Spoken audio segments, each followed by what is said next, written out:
Welcome back to Let's Make a Game, the channel where we are making a computer role-playing game using the free Twine program and the Sugarcube format for that program. So here we are at the beginning of the game. If you've been following along with the videos, you will notice that nothing has changed thus far, but let's choose a human player and cross over the bridge. You remember that, again, if you've been following along, you'll remember that we expect to meet a monster who will ask us a riddle, and indeed we do.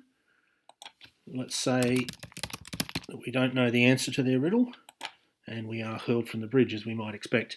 Let's play again. Now you notice that, again, there's a monster guarding the bridge, and again the monster demands an answer to its riddle, but this time its riddle is different.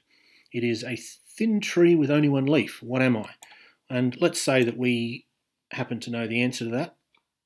We put in candle and click give your answer. You'll notice that I've added one word because the way that the game is currently coded, if someone put in a candle, that would be treated as a mistake.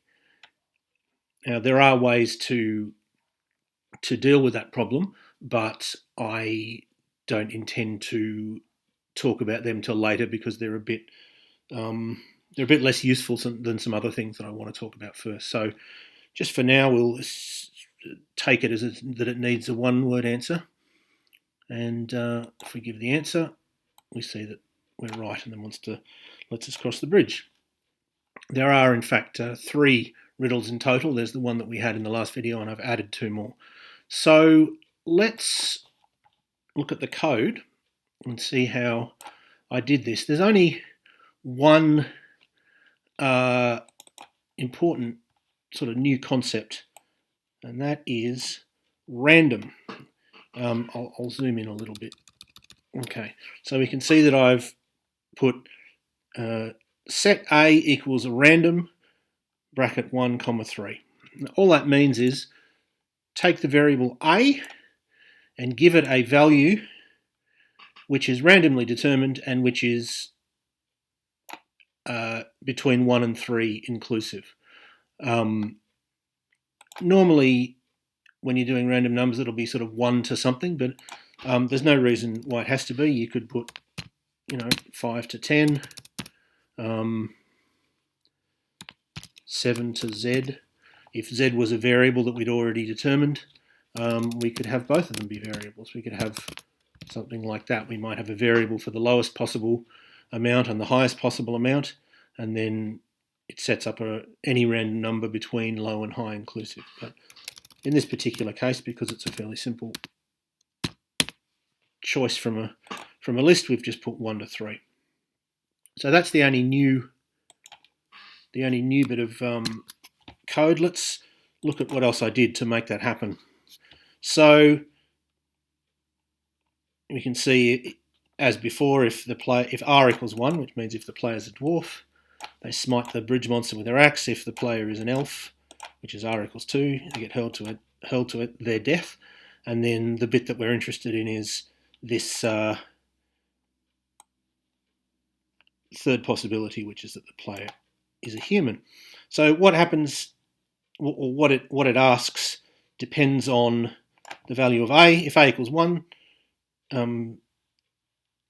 print that text. If A equals 2, print that text. If A equals 3, print that third text. Instead of before, it just said, cut me and I heal at once. What am I? And then we've got the text box and the button, which are unchanged from last time. And then when we go to the answer, if it's asking the first riddle, if Z equals water, set Z to 1, otherwise set Z to 0. Setting Z to 1 means just set a flag that they've got the answer right, basically, as we'll see. Now, you notice that here Z is text, but then here we're setting Z to a number.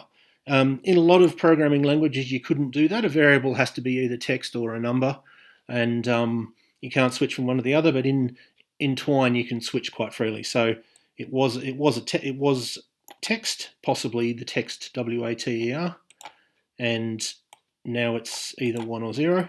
And then we have similar possibilities for if it's asking the second riddle, set Z to 1 if the player gives the answer candle, and then if it's the third riddle, the correct answer is clock.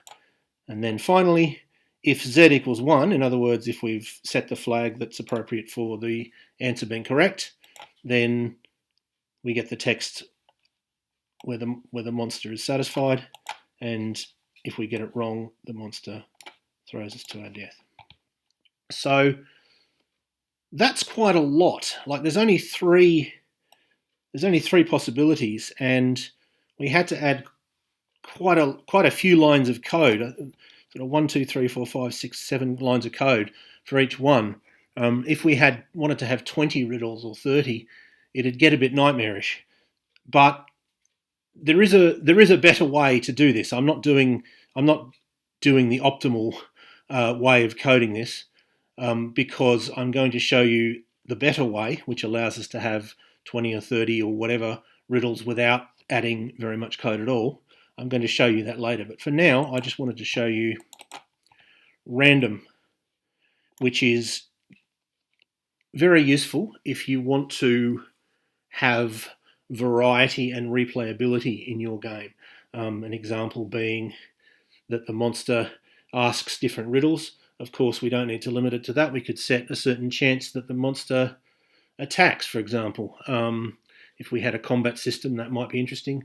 We might set a certain chance that the monster demands a bribe or something. If we had a system of gold, or we had a system where the player might have had the opportunity to get an item before coming to this encounter. But however we do it, it allows us to have different things happening that aren't predictable based on what the player has chosen. In other words, the same choices by the player can lead to different outcomes, and that can be useful for making the game more replayable and for having more variety. So I hope that is useful and or interesting to at least some of you, and I hope that you will tune in next time.